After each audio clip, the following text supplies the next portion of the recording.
I already know people in the comments are gonna be like, "Why would you ever spend $100,000 on your music? You don't need to spend that much money on the music."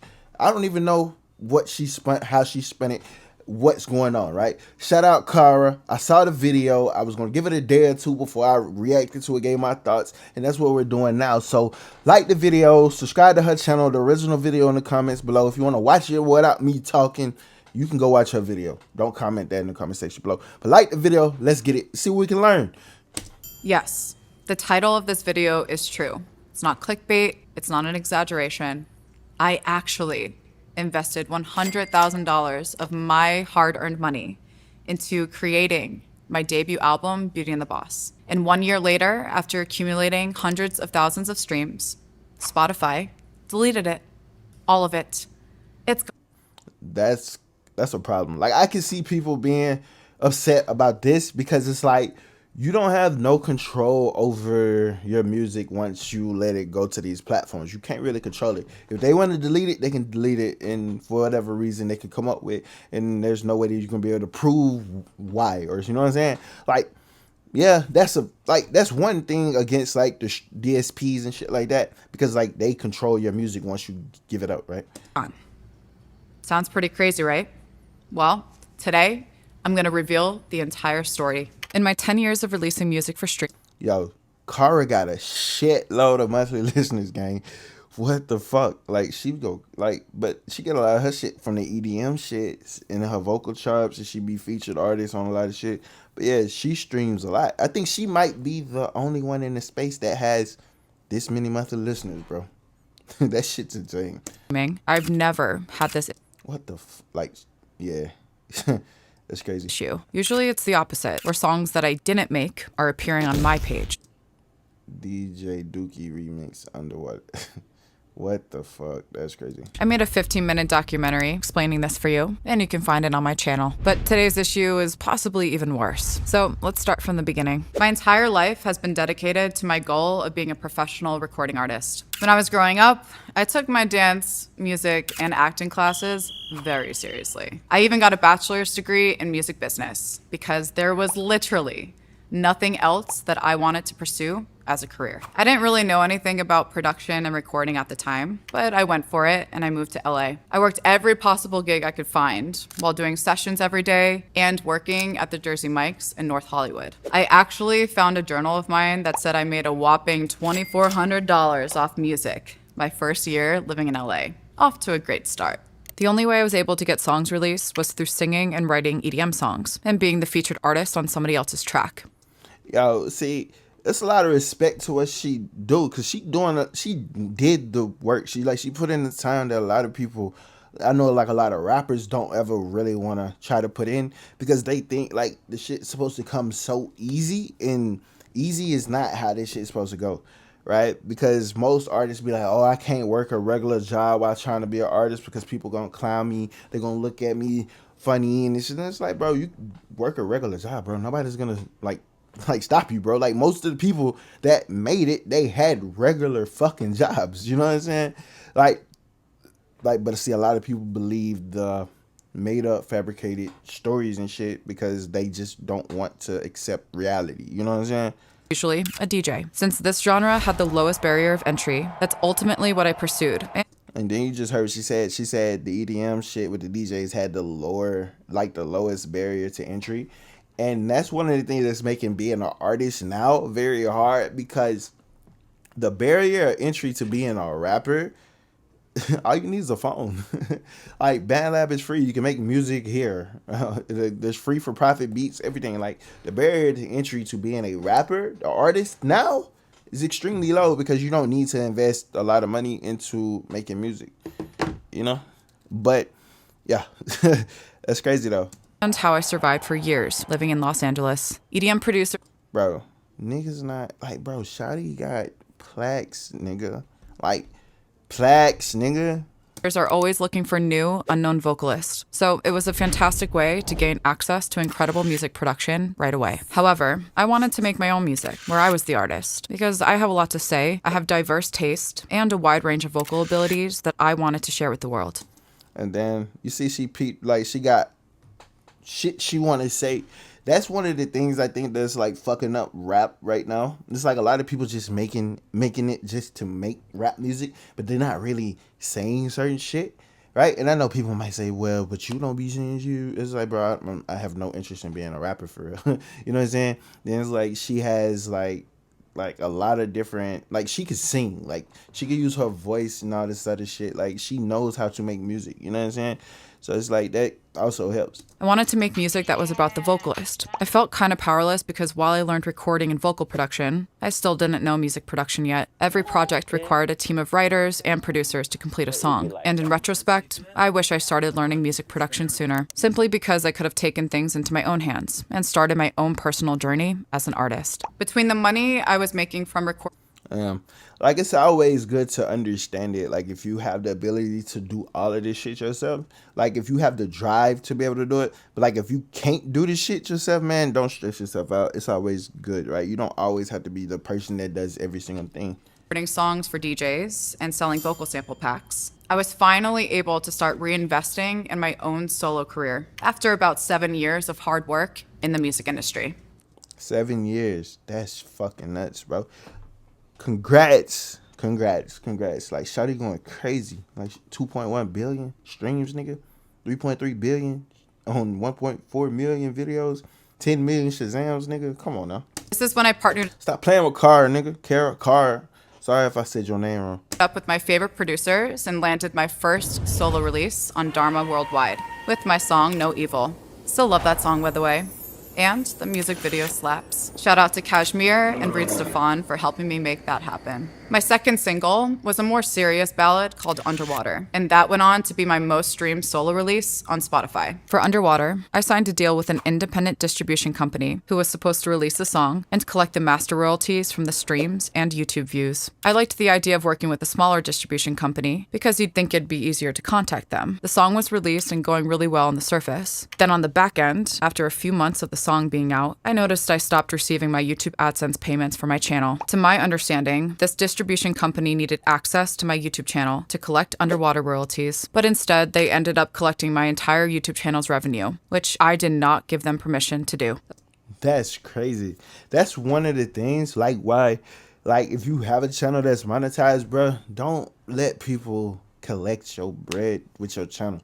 Because this shit happens a lot, like a lot. You know what I'm saying? Like them CPN networks or some shit like that. Like, hell no. Like, people hit me up all the time trying to be like, oh, we can help you make more money if you just split the AdSense. We just take over your AdSense. It's like, nigga, no. No. Don't do that. Effectively just stealing my money. So I brought this issue to their attention, and instead of responding, they decided to remove my song Underwater from all streaming platforms. No warning, no response, which made me think that I had just lost all of my progress and streams. See, and again, like I was saying, like, you don't have full control of your fucking music once it goes to someone else. Like, if they want to fuck you over, they can fuck you over, honestly. Like, that's just one of the things, bro. Like, I don't know. Like, I don't know. It's just like, you got to be careful about who you get in business with. Like, you know what I'm saying? Because she thought that going smaller would have been the best option. But in this option, like, in most cases, smaller, yeah, it probably would have been the best option. But it's like, these people fucked her over. You know what I'm saying? So, in a panic, I quickly started a new account on DistroKid and was able to recover my streams by re-releasing it, and thankfully, Underwater was able to stay above water. So that's how I ended up a DistroKid user. Basically, be deleted. DistroKid is the easiest way for musicians to get deleted from. That's petty. That's crazy. Oh, and by the way, I canceled my DistroKid shit, even though I don't upload music. Right, people want me to drop music just for the fuck of dropping music, and I'm not using DistroKid. Like, I don't use DistroKid. I don't use none of the other shits. I use Rock Nation distribution. Like, that's what I got. I got Rock Nation.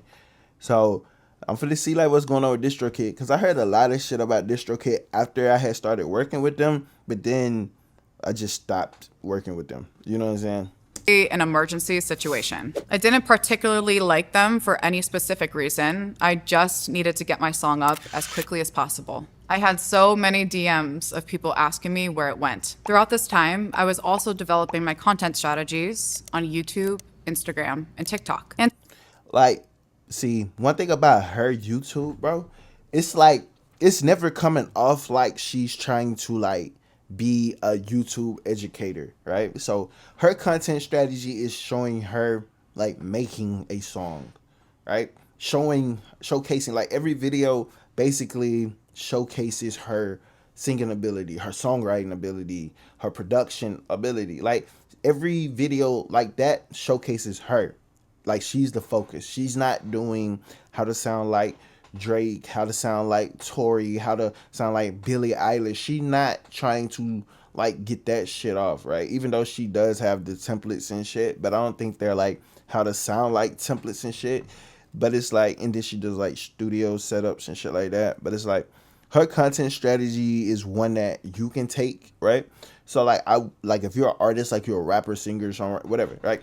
I wouldn't say do mixing videos, right? Unless you're doing mixing videos on your music, making a song, but it's you making a song, not you trying to sound like somebody else. Yeah, that'll help you out a lot. to my surprise, this led to a ton of lucrative brand sponsorships with music tech companies, as well as revenue from my website, imkara.com, which I launched during that time. Yeah, see, like it's just FL Studio vocal template, Ableton vocal template. It's not a how to sound like. So she's still the focus of all of the shit, right? And I think that's where a lot of artists go wrong, because I see a lot of artists come into this space thinking like if I do mixing videos, how to sound like videos, I do all this other shit, like people gonna fuck with my music, but they're not making their music the main thing. Like if you ask Kara what she is, she's gonna say I'm an artist. She's not gonna say she's an engineer. She's not gonna say she's a producer first. She's gonna say she's a fucking artist.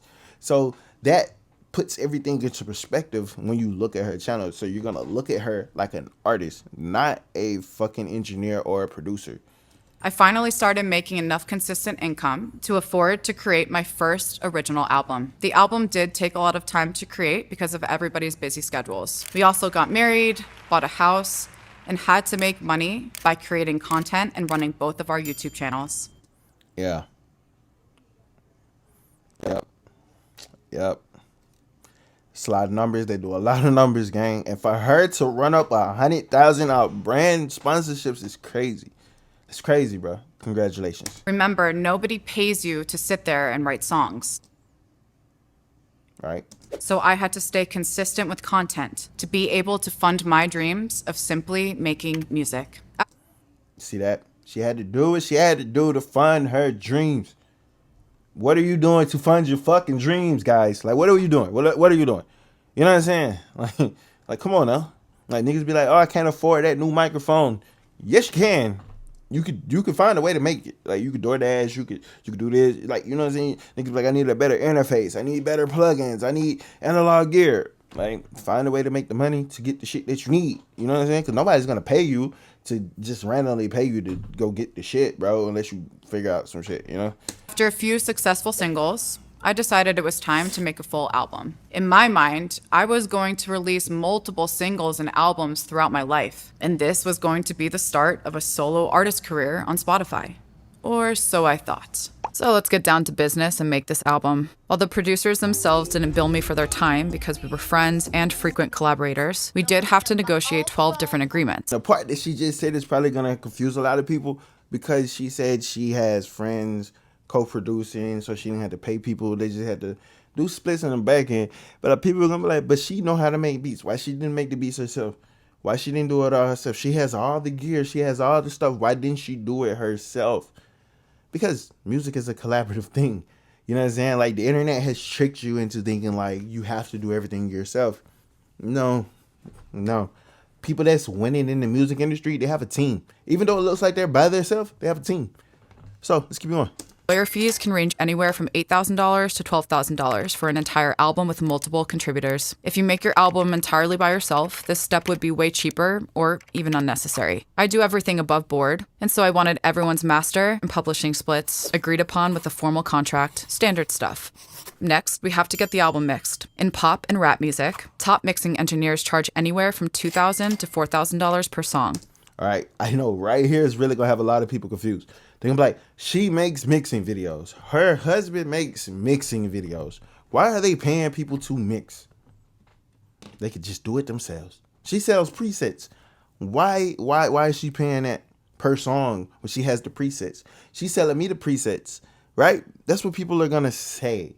And it's like, if you're doing this trying to be the artist, like, you don't have that much time to be stressing over trying to mix your own shit, right? But see, people don't understand that, right? Or people will be like, oh shit, why would you pay that much? You don't need to pay that much. You could have paid $50 a mix and shit like that. And it's like, It makes no difference if it's a single or an album cut. They have operating expenses, they have staff to pay, and they charge a fixed flat rate for every song. And I had 12 songs to mix. Plus, they don't retain any publishing or master. So, all right, and she just taught you something. A lot of engineers think that they get splits on the back end or they get points on the master. No. this is the only time they'll get paid. To me, it was worth every penny because the mixes sounded so much better than our original demos. Plus, we got to learn a lot about mixing and what we can do differently in our mixes in the future. See, and that's another thing that comes along with paying for your mixing and for your mastering and all that other shit. It's like you get to learn shit from other people that have way more experience than you for you to like incorporate that into like your future shit. And yeah, because I think like if you get your session back, you can learn shit, see the routing and kind of understand why. And just, you know what I'm saying? It's like, again, a form of collaboration, even though you have to pay for it, but it's like you can learn certain things. It might be worth it, it might not, but hey, because a lot of people think if they pay $2,000 to $4,000 per song, they're supposed to like the song better be like 1 million streams, and it's like the mix don't guarantee you having 1 million fucking streams or the song being liked by people. It's just you just paid a person for their expertise to make your shit sound the best it could be. Sonically, not lyrically or emotionally, but just sonically, you know what I'm saying? Definitely recommend this to anybody serious about their sound quality, even if it's just one song. Next, you have mastering. Top mastering engineers charge anywhere from $300 to $800 per song. Okay, mastering, right? You see the price right here per song. She had a bunch of songs. And if she's doing this shit the way that she would do it like on the industry level, there's going to be like 4 different masters, right? Like it's gonna be 4 different ones, so you're paying like this per song. Like the shit is crazy, bro.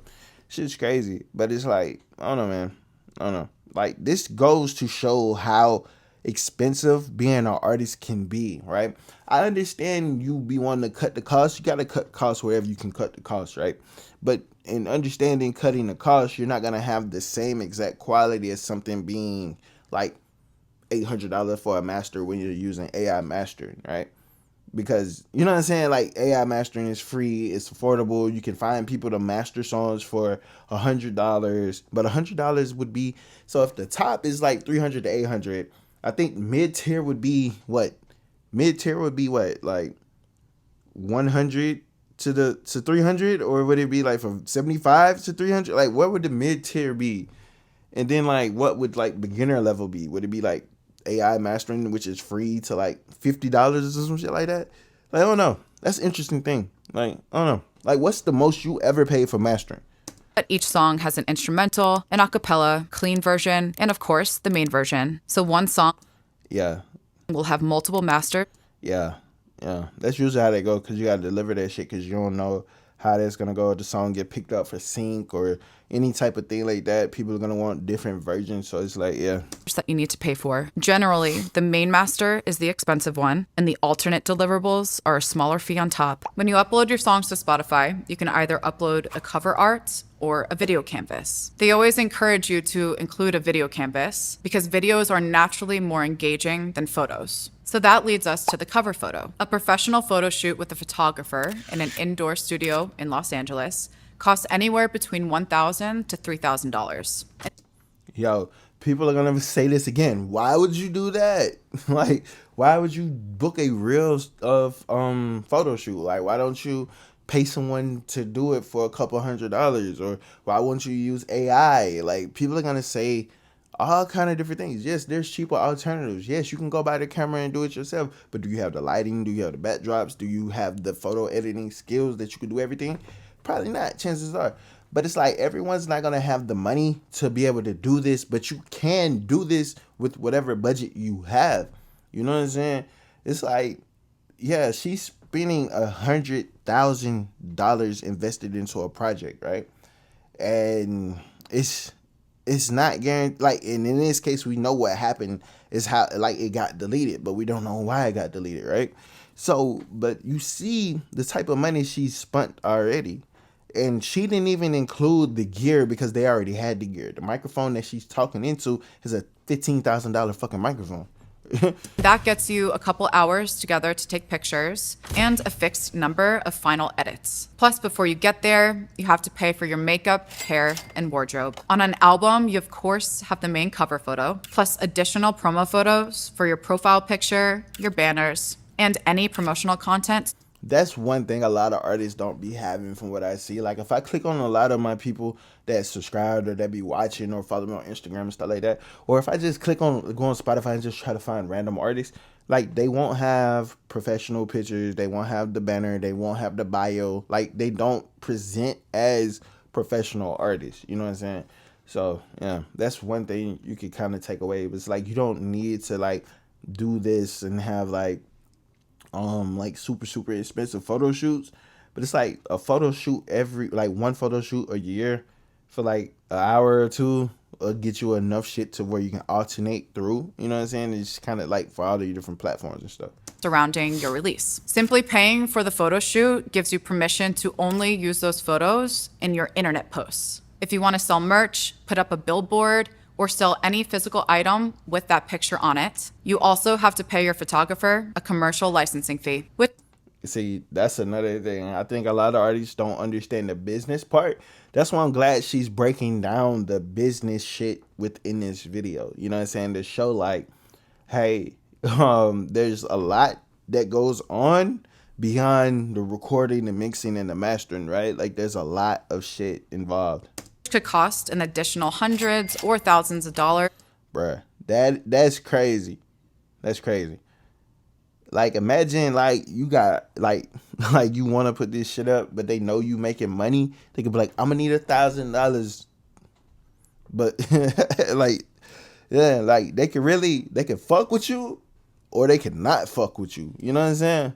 Depending on their rates. So that's photos. Next, you need videos. Every song on the album sounded slightly different. There was no one visual that would have made sense for all 12 Spotify canvases. So we shot a mini vertical visualizer for each song to have a unique 8-second canvas on Spotify. That's crazy. Okay. And she ain't even get to the music videos, bro. This is just shit for Spotify. And I don't be on Spotify like that, so I don't see the canvases. But this was a good move because, you know what I'm saying, she didn't want to have every song have the same shit. So she was having a different vibe for every song. So that's cool. But yeah, that was going to tax. So I'm thinking probably like anywhere between 2,000 to 4,000, probably 2,000 to 4,000. Let's see. I might be off. Plus an official music video for my song Nice Cat. Plus I wanted to repurpose this footage for... No, okay, so she did the canvases and she did the music video, and it might be something else. So she probably paid more than 4 racks. Content on Instagram and TikTok, but that didn't happen, and we'll get to that later. At the time, Reed and I didn't know very much about professional video production, so we hired a professional film crew to get us the professional look we wanted. By this time, this is the 3rd crew we've hired, and we've been very happy with the results. So for this video shoot, we rented out a white cyc wall studio that we could redecorate, repurpose, and relight 12 ways, one unique scene for each song. This crew included a director, producer, camera operator, set design, lens operator, lighting team, wardrobe, hair, makeup, location, insurance, and gear rental. Bro, that's probably about $20,000, bro.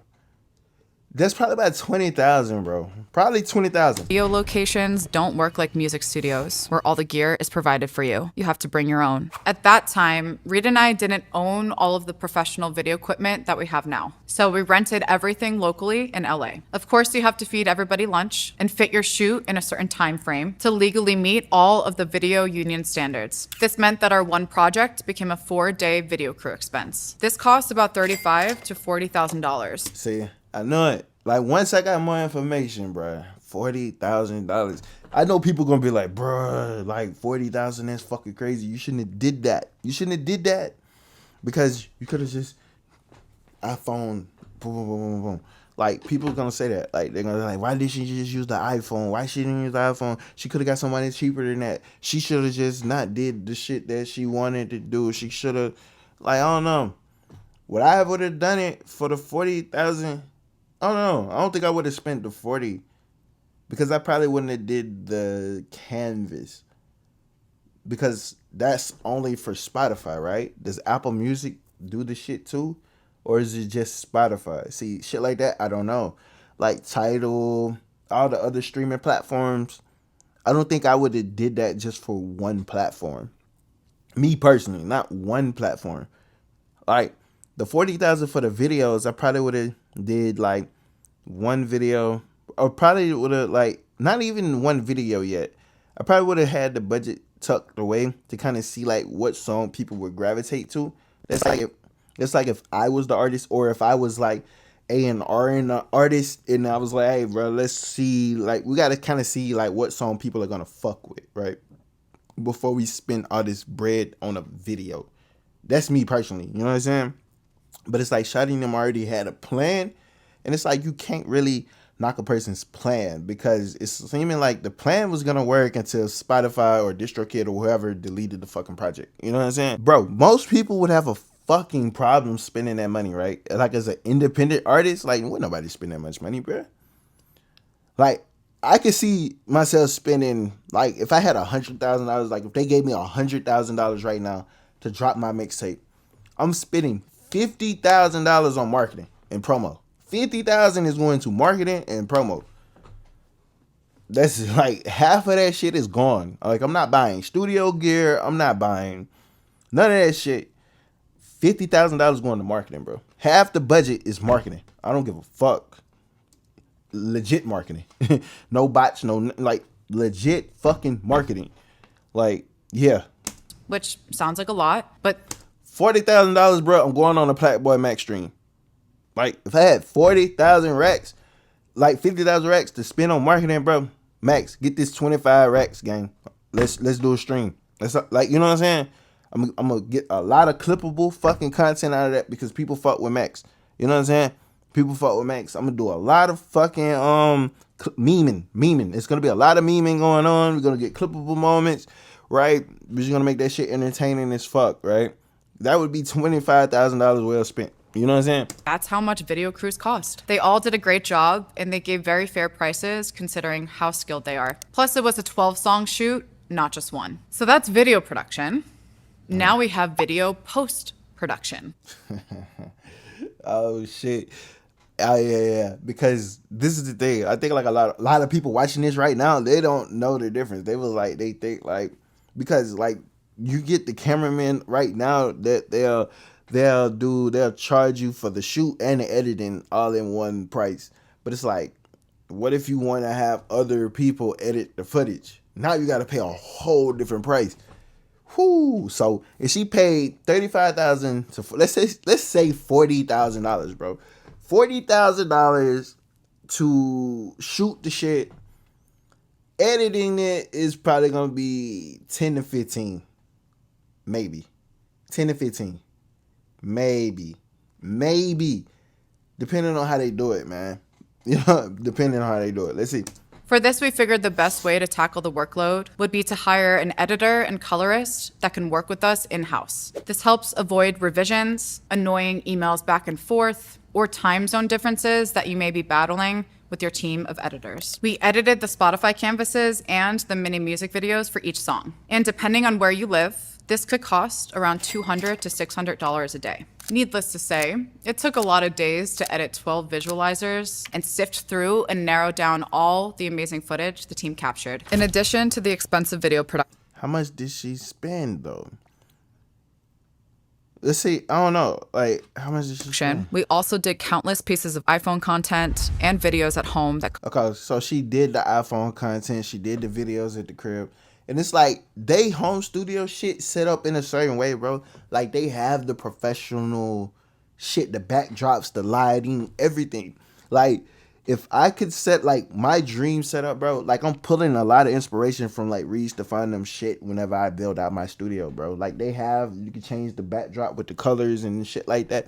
I'm gonna have all that shit because that makes the most fucking sense. You know what I'm saying? Like, cause you basically have a creative space, production space within your fucking house. Like, it's more than just a recording studio. It's a content space. You know what I'm saying? Costs little to no budget. They say you want to try to hit every angle when promoting music. So I produced a wide variety of visuals to pair with the music. This was the birth of all my popular home studio content, music production sessions, and product reviews that you watch on my channel every week. So all the camera gear and lighting equipment that we purchased during this time was not only for the future of the album, but to create profitable, high-quality content. Like you see the tower over here. You see the two towers. You see the bar lights. You see the shit that's over there and the thing. I'm gonna get one of those. And then it's like you see the angles. Like they have the camera here. Yeah, yeah. That's aesthetically pleasing. The lights on the floor, all that shit. Like, yeah, that mic stand is like $800 to like $1,200 though. The lights, yeah. Like their studio's fire though. Like the backdrops, all this shit. Like this shit's hard. On YouTube, like this. So now I'm here thinking I got all my ducks in a row, my content is locked and loaded in the chamber, and I'm ready to fire! That's good editing. Like, I'm not even gonna lie. That's good editing. I like this video. It's edited very well.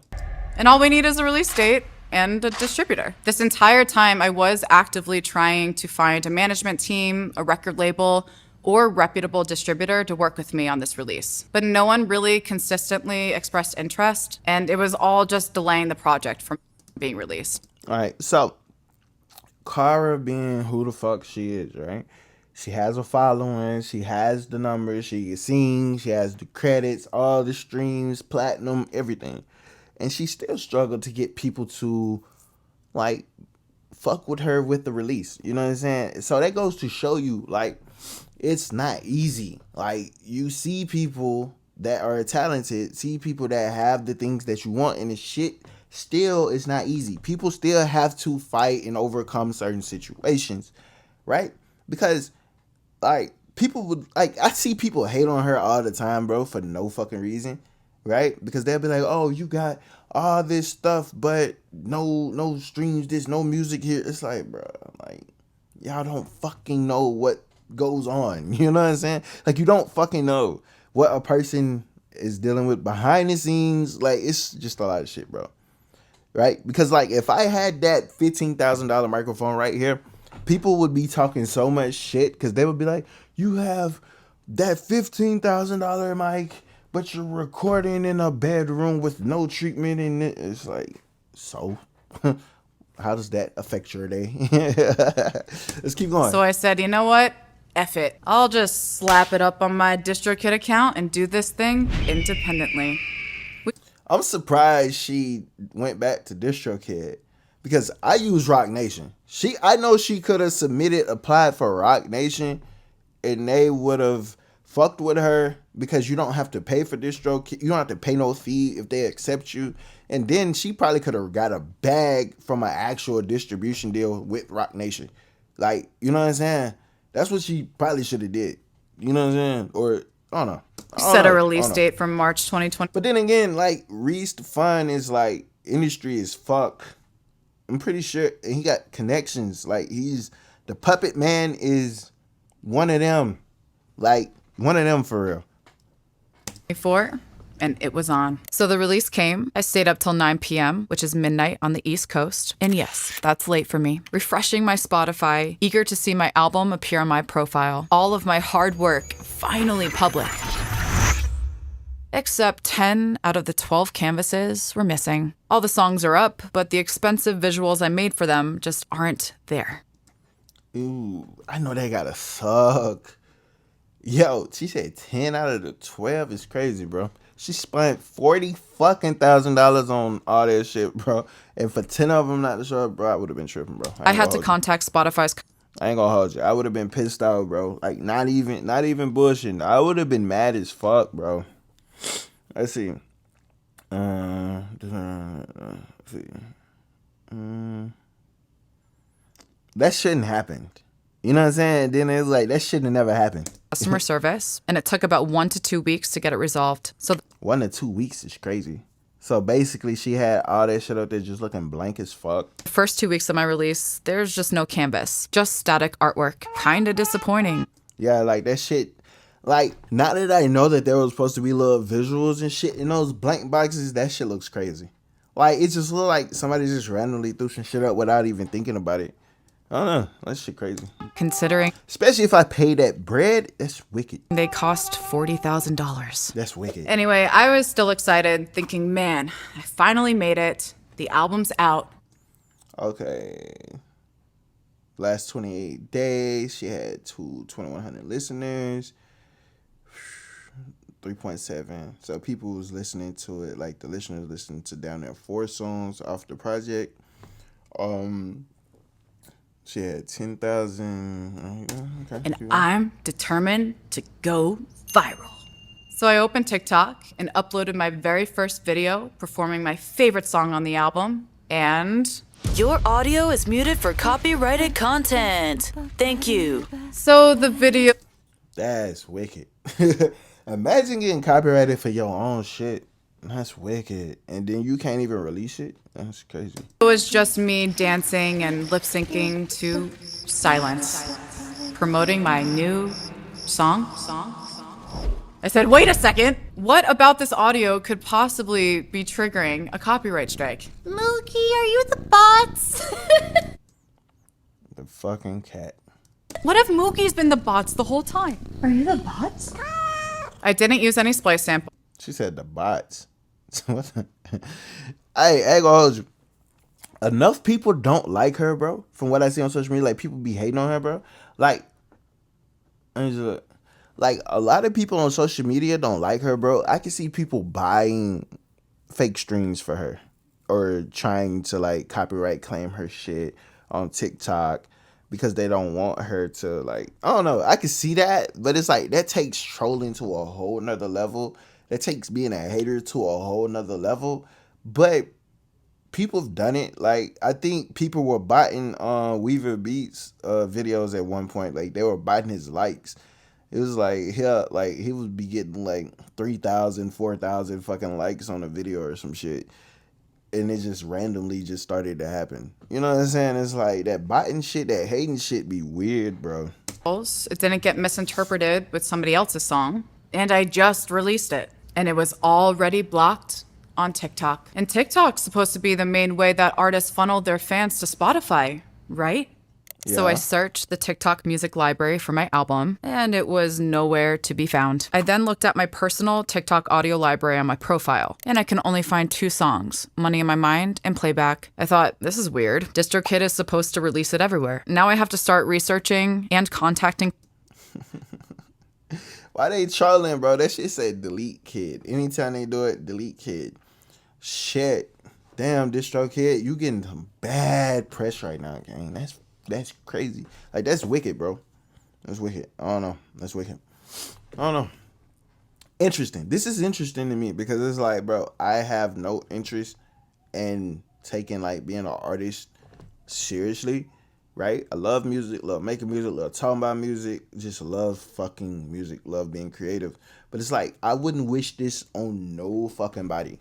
You know what I'm saying? Like, especially, like, if you putting in this fucking money and they're fucking you over with little shit, like, how does this happen? That's the thing. Like, how does this happen? Customer support and hoping that there's some sort of error that could possibly be resolved. DistroKid's customer service didn't have any solutions for getting my songs on social media platforms. But once I found out the actual issue 3 months later, it made sense why they couldn't help me. It turns out that multiple major publishers Okay, so she dropped during a bad time. Yeah, I remember when that shit was going on. were suing TikTok and removing their catalogs off the platform. And I'm here thinking, I'm not signed to any major publisher at the moment, so why is this affecting me? I'm independent. Well, it turned out that one of my co-writers was signed to one of the publishers involved in this lawsuit. And because he participated in the creation of my songs were blocked by association. It wasn't his fault, of course, but apparently this lawsuit started halfway through the album making process. It took 6 months for this publisher lawsuit to stop affecting my music. Okay. All right. That makes sense. But I don't know. But I don't know. But she should have known that her friend was signed to this label. And if the label was going through it, they should have thought about that. Like how that could like affect her shit. Like if they pull all their music, they're pulling everything that's signed to them. Like anything that has anybody that they have on paperwork, they're pulling that. You know what I'm saying? That probably could have been avoided. They probably could have been avoided. Like they probably could have used the alias or some other shit. Like it's a lot of I don't know. I wonder if there was a workaround with it. I'm not too sure. Let's get into the business shit. But she went to school for business. So I'm pretty sure like if she would have thought about it during the time, she could have like did that a little bit differently. So for the first 6 months, I just couldn't post anything with my album on TikTok because the audio would always get muted or it was straight up impossible to find. Once again, if I had just made this album entirely by myself, I wouldn't have experienced this blockage. Yeah, so yeah, there's people gonna be in the comments right now. They're gonna be like, "See, that's why I do everything myself. I don't collab with people because if you collab with people, things get fucked up." And yeah, nah, I don't know, because you could do everything by yourself and still get fucked over too, but not in her situation with this. Let's keep going. But how good would an album be if I just made it by myself? Yeah, that is a thing. Like, but see, you're gonna have people argue you with that right there because they'll be like, well, the videos, the shit that you make on YouTube, they sound good and you did it by yourself. So you could have did the album by yourself and show people that you're a real true artist and real true artists do everything by themselves. I'm not gonna make that argument, but there will be people that make that argument. Because I understand at the core level, music, business, life in general is a collaborative thing, right? You need other people involved around. People see different perspectives. People hear things differently, right? That's why, like, I would never do a project by myself. Like, I'm going to always have Atrocity and other people listen to songs to give me feedback or be like, hey, bro, mix this shit for me and send it back to me. Or, hey, bro, master this and send it back to me. What do you think about this cover art? Can you help me figure out how to make this cover art a little bit better? It's like it's always better to get feedback and input from a lot of different people versus putting so much pressure on yourself to do something by yourself. Because nobody at the top of the music industry is doing this shit by themselves, bro. You know what I'm saying? Yeah. Because, like, you wouldn't play a basketball game like an NBA by yourself versus 5 other all-stars, bro. Like, you're going to get your ass kicked, bro. Like, you're not going to go on a football field by your fucking self trying to go against Patrick Mahomes and them. You're not going to do that by yourself. You need a fucking team, right? You need people to block. You need people to rush. You need people to catch the ball. You need people to throw the ball. You need people on the sidelines. You need the water boy. You need the towel boy. You need the people that's going to obsess over watching film and only watching film, right? To be great. To even have a chance to be great. You know what I'm saying? Teamwork makes the dream work, you know? So now TikTok's out, which leaves me with Instagram and YouTube as my main album promotion platforms. YouTube ended up being slightly better, but not much. Instead of blocking my audio, they block my monetization. Videos that contain commercially released music are ineligible for Google AdSense payouts. That's interesting. Because isn't that why they go to your, like, it goes to your, what the fuck? Like, it goes to your music page, your topic page, right? So I think it goes there. This kind of puts you in quite the conundrum here. Because now you have shit that's getting views and you're not making no money, right? Damn, that's fucked up. That's something a lot of people probably should know, right? You get paid for an audio stream and 1 million streams on Spotify. Okay. Okay. 1 million views on YouTube. Yeah. That's wicked. So it's like, when you looking at it, like, if Spotify is paying that much for that and you could do that over here, it's like, that's crazy. Yeah. Okay. I still would take the risk on getting this shit on YouTube because the YouTube shit pays more, low key. But how I would do it on YouTube, I would put all of the songs together in one video and have like one long ass fucking video to increase the RPM. And once the RPM is increased per thousand, so let's say the RPM ends up being like $30, right? Right? So you got $30, so you would be making like anywhere between like $15 to $13 per thousand views. And if you get 1,000,000 views times that, you know what I'm saying? Like whatever, like you know what I'm saying, how that shit goes, like whatever the monetized views are, right? Like per thousand views you would get like 15 to 13. So it's like, I don't know. It's like, why would, I don't know. Because like if I drop my mixtape, I'm probably not gonna put it on streaming for like a month after like I done maximized the money I can off the YouTube shit. You know what I'm saying? Like, of a video view, and audio streams are worth significantly less than video views. So basically your payouts are lower and funneled back to you through slower payout systems like DistroKid instead of regular monthly income like Google AdSense. So YouTube wasn't a complete dead end, but kind of a financial dead end, at least when it comes to promoting Spotify releases. So now TikTok and YouTube. Again, like she focused on Spotify. Like, Spotify, I understand why people hyper focus on Spotify, right? Because Spotify is free. That means anybody can have Spotify. That means there's more people on Spotify. The entry into Apple Music is higher. Like, you know what I'm saying? People have to pay for that shit.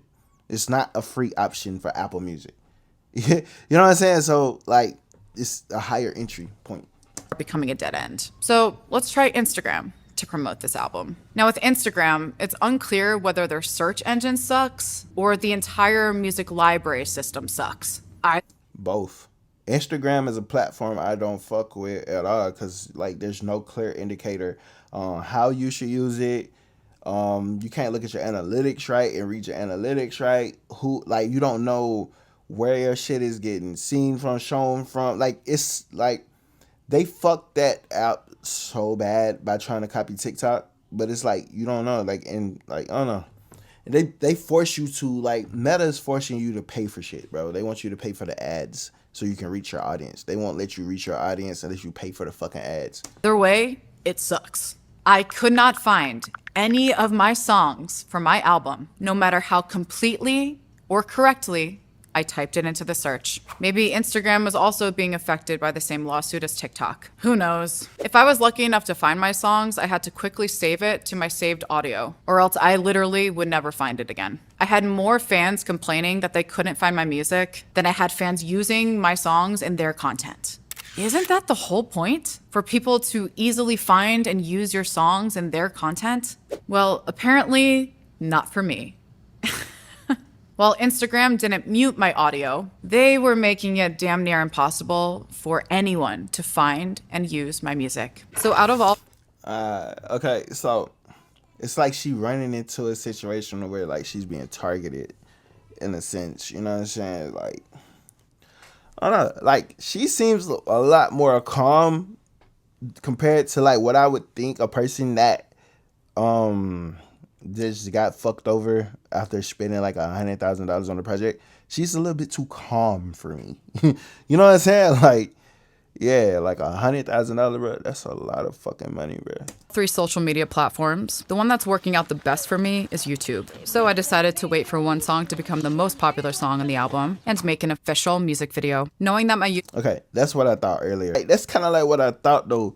It was like, why wouldn't you just wait until you got a song that was up, and then you just shoot the video like that to put it on YouTube? That makes sense. YouTube upload wasn't going to be eligible for AdSense revenue. I decided to plan the most affordable music video possible. So instead of hiring a big crew, I hired 4 incredible dancers, a choreographer, and 2 assistants to help Reed with all the camera gear and photography. Instead of hiring an indoor location, lighting, and set design, we got an outdoor location that already looked beautiful and provided plenty of natural sunlight. At this point, we already owned some better camera gear, lenses, and lighting for an organic homemade vibe, which was perfect for my song Peak. The Peak music video ended up being the most rewarding part of the entire album process because I went into it with 0 expectations or hopes for profits, only for the freedom to have fun and create something beautiful. This video shoot ended up being my favorite and most affordable one ever, with the expenses totaling from $7,000 to $8,000. This is the first video I edited all by myself, and now I edit every upload you see on my YouTube channel. But back to the album. All right, so she did something, they got the equipment, and then now she learned how to edit, and she do all this shit now, so now she edit everything. She probably edited this. Okay, so I'm fucking with it. So it's like you learn the skill sets, okay, learning the skill sets, but she's still collaborating in certain things. And one thing that she said that you need to understand is that she was creating the video without any expectations. You know what I'm saying? Without any expectations. Like, yeah, she had fun and she wasn't stressing over the shit, and she still spent 8 racks. The album was consistently growing and accumulated about 200,000 streams in the first year. But unfortunately, all that progress was about to come to a screeching halt. Just a few weeks ago, I opened my Spotify for Artists account and see something really good for once. There's a spike in streams on my song Work. Okay. Let's see. How does this shit go? Cause that's one crazy weird ass spike, yo. Out of nowhere. Like, that would make you think, like, as an artist, I can see you thinking like, oh shit, this is my moment, this is my time, this is it. I'm viral, I'm going viral as fuck. The algorithm picked me up. Alright? But let's see. But also, like, since I know the fact, like, the type of hate that, like, people tend to get online, it's like, I can see somebody trying to bot her streams to, like, fuck her over. I thought, wow, it's finally happening. A song on my album must be having a breakthrough with the algorithm. This is great. Well, it seemed great until the following week when this email arrives in my inbox. Spotify has flagged artificial streaming on your tracks. Because of that, your releases containing these tracks were removed from their platform. This doesn't mean you did anything wrong. These things can happen on Spotify without your knowledge. Thank you. That's kind of fucked up, though, because it's like, how do you remove the shit by saying, hey, this shit can happen without your knowledge, and you still take away my shit?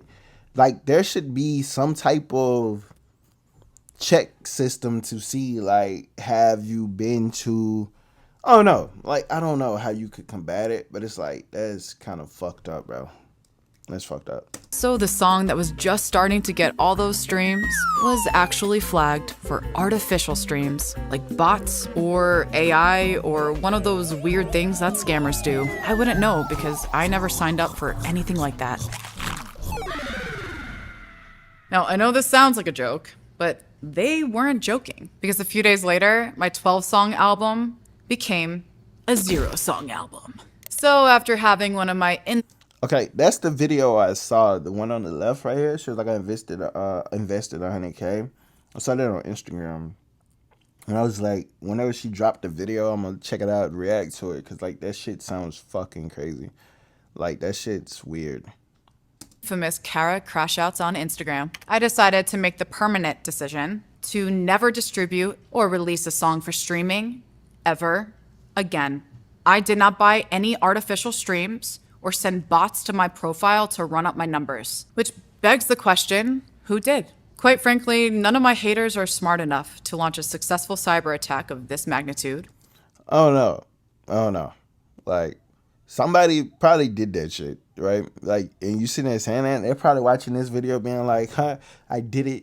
You know what I'm saying? But it's like, god damn. Like, people do shit like that, though.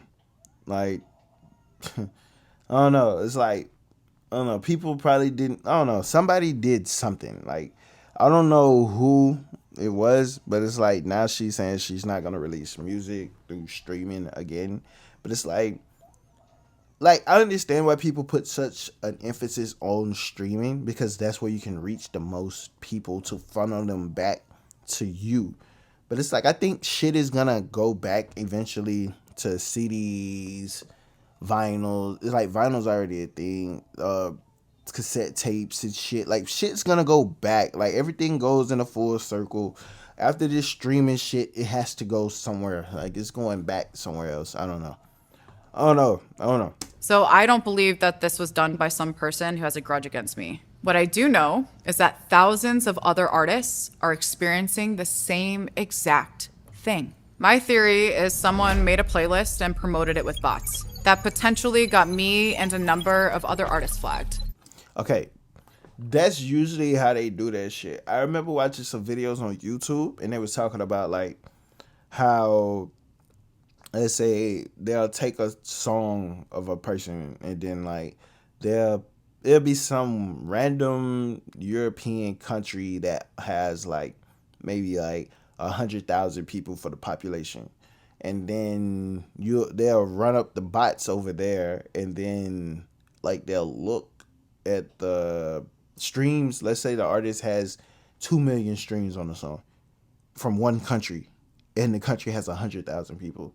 It's like you could tell that's bots because all the 100,000 people in that one little country, they would have to all play that song a bunch of times, and that's not how that shit usually works. You know what I'm saying? Shit crazy. It really seems like they just want to punish the artists instead of the cornballs making botted playlists. Or maybe major labels are purposely making it really difficult to be an independent artist.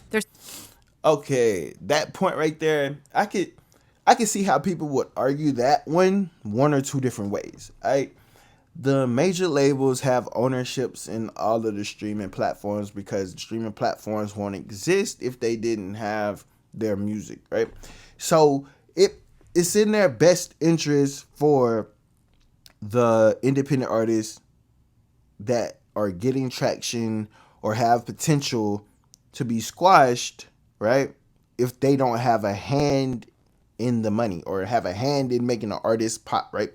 I can see that. Like, that could be a thing, but then she would have to have a grudge against her from somebody connected to labels that wants her to not make it. You see what I'm saying? It's like I don't know, like if somebody botted her, somebody from a label botted her, like they would have had to have something against her or reach the fine. You know what I'm saying? Like that could be an option. It could be another option. It could be one of her haters botted her song, or like you never fucking know. You know what I'm saying? Like you don't know. Like you really don't know. You know what I'm saying? But they are like, the industry is definitely gonna make it harder for independent artists because music is just so fucking easy to make. And then it's like they see how independent artists can make money and they kind of want to knock down any type of way they can make money. But then again, there's a lot of independent artists that don't put forth the effort that she's put forth into like to her music. Not saying you got to spend $100,000, but it's like the effort, the dedication, the time. Like she took time and thought about a plan on how she wanted to do this shit. While let's say it might be an artist that's like, they drop a song once every 3 years and then they'll complain about the industry is trying to keep independent artists down when they don't post enough. They don't make content. They don't understand the business side. They don't understand the algorithms. They don't try to connect with people. It's easier to blame the labels. You see what I'm saying? Like, you know what I'm saying? Like, it's easy for me to sit here and blame YouTube if I don't get views or if I don't get subscribers all of a sudden, right? I can blame YouTube, but then I would have to look at myself and be like, okay, what am I doing? What am I not understanding? What did I miss? Because I was doing this and then this happened. You know what I'm saying? It's like you have to look and kind of see like what's really going on. She has a valid point right here because from everything that I've seen now, right? She invested, she took the time, she had the people, she paid the money, she did everything she was supposed to do, right? They fucked her on the Canvas shit, right? They fucked her on the streams and shit. You know what I'm saying? So it's like she was already kind of going through some shit with Spotify. So it's like, is it Spotify or is it DistroKid? But Spotify owns DistroKid, I think. I'm not sure. Seems to be more protection for AI generated music and fake bands than there is for real people making real music. Meanwhile, YouTube is demonetizing AI channels and discouraging low effort content. Wow, what a difference. It's almost like these video platforms actually care. So that's how much money I invested in creating my album. Let's talk about how much money I made from my album. I Yeah, that microphone she got, that 251 is nuts, bro. The mic is nuts, bro. I need that. have the actual receipts with actual numbers from my streaming payouts, and we're going to go through them together. First, let's take a look at my DistroKid account. Now, I release this independently, so my label, Laser Jungle Studios, technically owns the masters for this album, and DistroKid pays out the master royalties. The accounting statements are always a few months behind, but these numbers are pretty current, so let's take a look. My album accumulated about 1,182,000. Okay. This right here, bro. I'm not even gonna hold you, bro. This right here is why I would never take being a rapper seriously if I'm only focusing on streams, bro. Like, that's nuts, bro. 50,000 streams to make $100, bro. That's stupid as fuck. That's dumb as fuck, bro.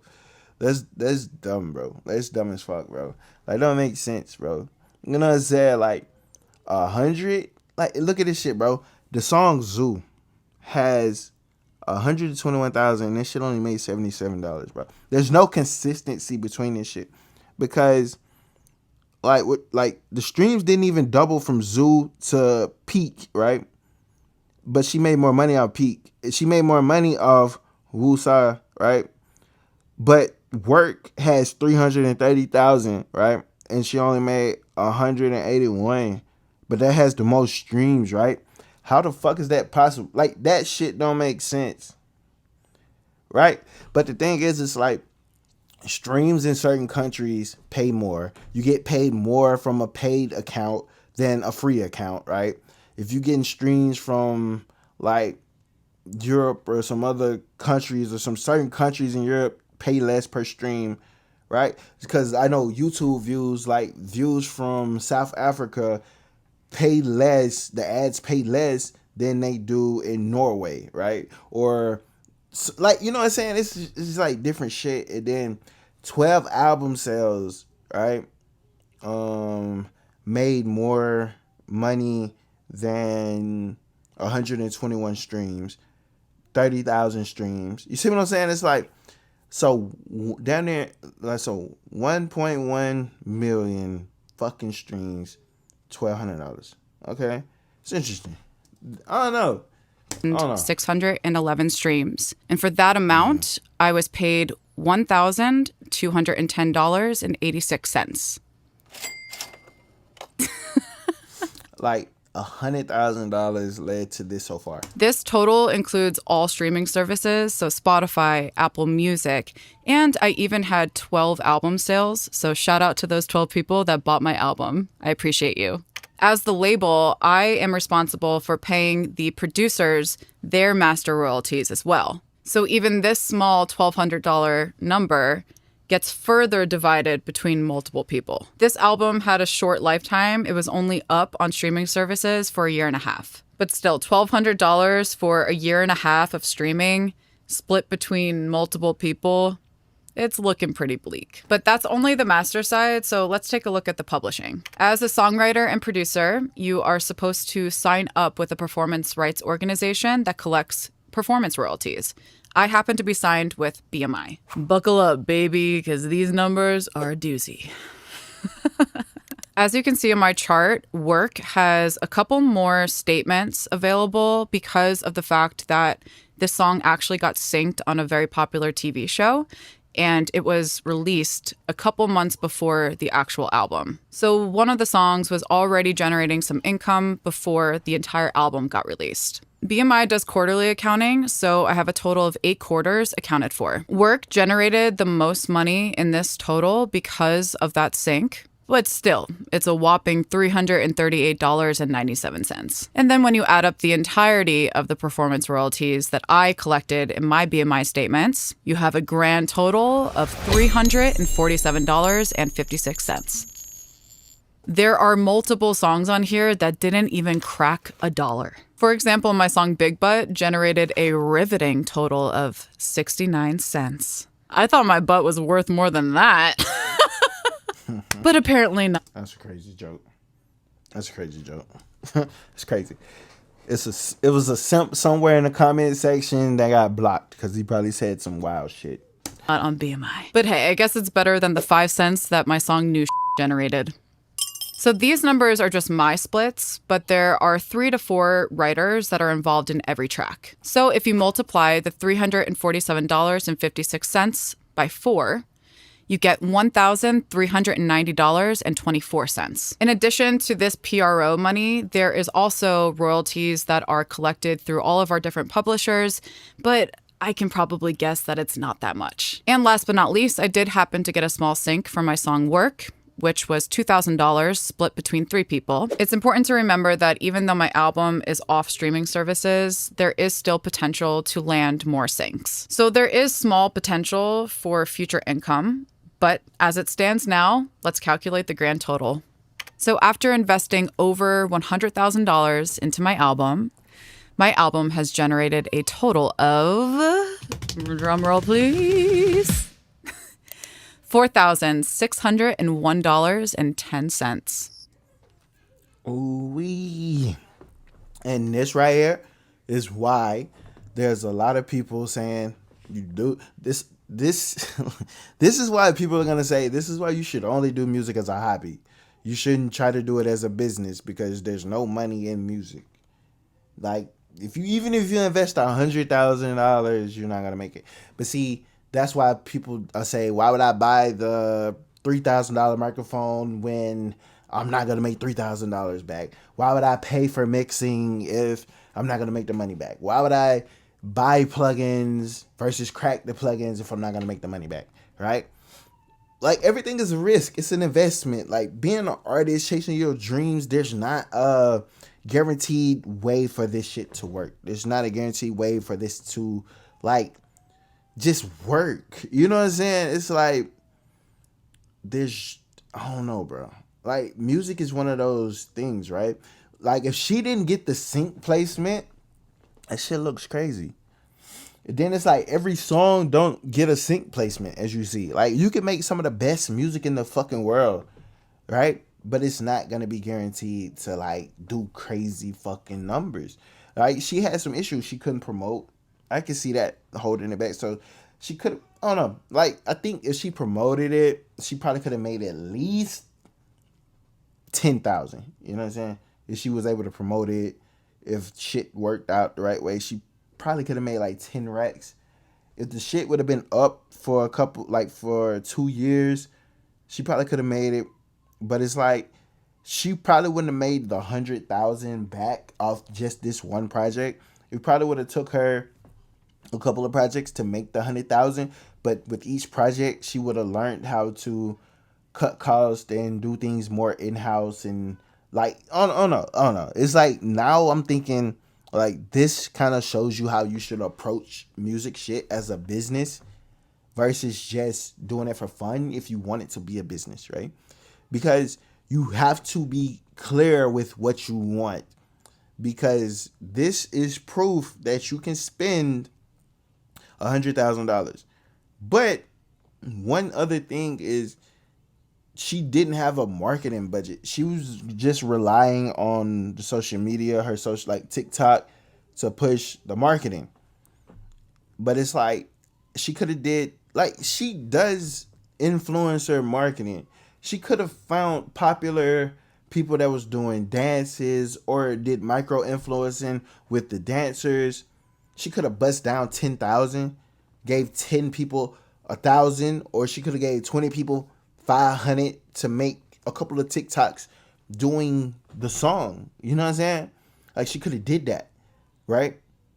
Even around the songs that, I don't know, it's like, I don't know. I think she could have put more money into the marketing and she probably would have made more money, right? That's another thing. It's like, I don't think if I don't remember right, she didn't have no marketing budget.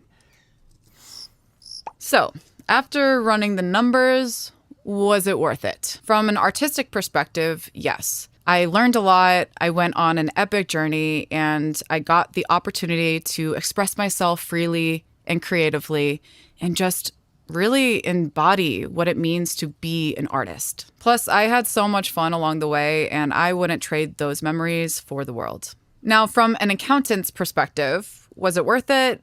Absolutely not. Was it a successful business venture? Hell no.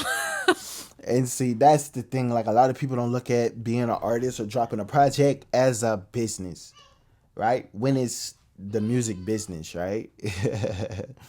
Like, I have no goals of playing the music business, right?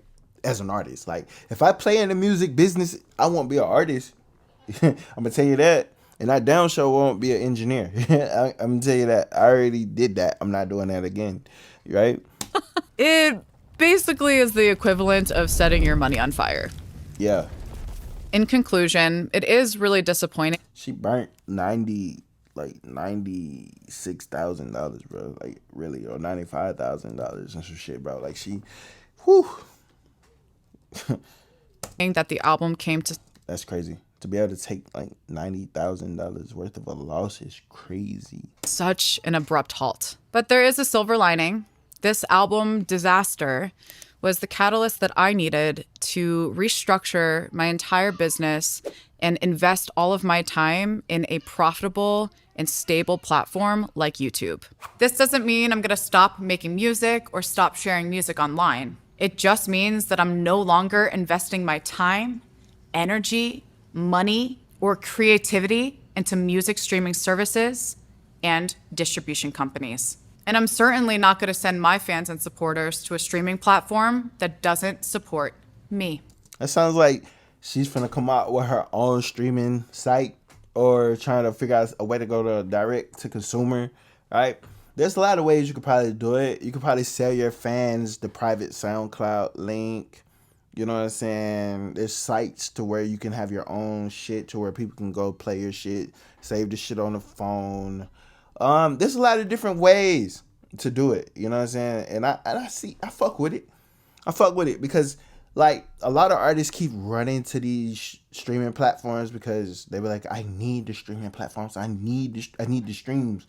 Like niggas is so obsessed with monthly listeners and shit, bro. To the point where it's like, I don't know. I don't fucking know. People have suggested to sell my album on my website, but the album was made by multiple songwriters and producers that are signed to major publishing deals. So I would have to pay out mechanical royalties, draft all new agreements, and I would have to hire an accounting team to do all the payouts. Well, yeah, I can see how that could be a pain in the ass now after you like lost $95,000 or some shit. Yeah, I can see how that'd be a pain in the ass now. But for your next project, though, that's what you do. Next project, work that shit out. You know what I'm saying? Work it out. Because I want to see how this go. Because, like, yeah. Because they got the... Because she's interesting. Because she has the following. She makes the music. She has everything that it takes to make the shit work. I just want to see how it would work. It sounds like a great suggestion in theory, but for this project, it's just too complicated. Once again, if I had made this album by myself, that would have been a viable option. If you want to hear my music going forward, you can hear it on YouTube, where I get paid fairly and get treated fairly as a creator. Video streaming services like YouTube actually have their shit together. They actually respond to issues with human customer service. And when I post videos, I grow an audience, I make a living, I have peace of mind, and most importantly, I have full control and agency over my profile and music. I'm not telling this story to stop people from pursuing their artistry. What I am urging you to do is to seriously ask yourself, why should we support and put our music on their platform when they don't pay or treat us fairly? A lot of people believe that there are no other options, but you're watching another option right now. So maybe if you slightly readapt your artistry on a video platform, your music will get more attention, you'll attract brand deals, you'll actually get paid fairly. See, the only thing with that is, like, people are going to think that they have to make mixing tutorials. You see what I'm saying? A lot of artists are going to think, like, well, I don't know how to mix, right? I don't want to be an engineer. I don't want to come off as being a producer. Like, but see, that's going to be the default go-to thing because that's what they see people in this space do. You know what I'm saying? Like, yeah, like artists are gonna have to figure out a way to show their artistry in a way that's not like taken away from them being an artist. Like, they're not gonna have like making mixing videos. Nah, that's a no go. I think like artists should start streaming on YouTube or Twitch. You know what I'm saying? But streaming them making music, them like going to the studios, them vlogging, them doing shit, showing them as an artist, like positioning them as an artist. That way, brands that want to fuck with artists are gonna come in, right? Clothing brands, companies like Band Lab and shit, they fuck with artists. You know what I'm saying? Like, yeah, it's like because that way you'll be able to build a following of people that fuck with you and your art, not just because you gave them a preset, right? Or you gave them a template, or right, you showed them how to sound like an artist, right? You don't want to fall into that trap, because I see a lot of artists fall into that trap and now they're stuck wondering like why they can't get people to fuck with their music. It's because, nigga, you positioned yourself as an engineer, not a fucking artist, you know? You won't experience the same injustices as thousands of artists in this flawed music streaming system. If you want to support me and hear my music, subscribe to my YouTube channel where you can keep up with all of my creative endeavors, stream my album on my channel, enjoy the music videos for my songs Peak and Nice Cat, and shop at imkara.com, where you can download my exclusive vocal sample packs, stock plugin vocal templates for every popular DAW, courses, presets, and more. I'm so relieved that this is over and I can finally move on with my life in peace. Thank you to everyone who has contributed to my millions of monthly listeners on Spotify over the years. I didn't want to abandon you all like this, but I had no choice. So instead of having an album called Beauty and the Boss, I became the Beauty and the Boss.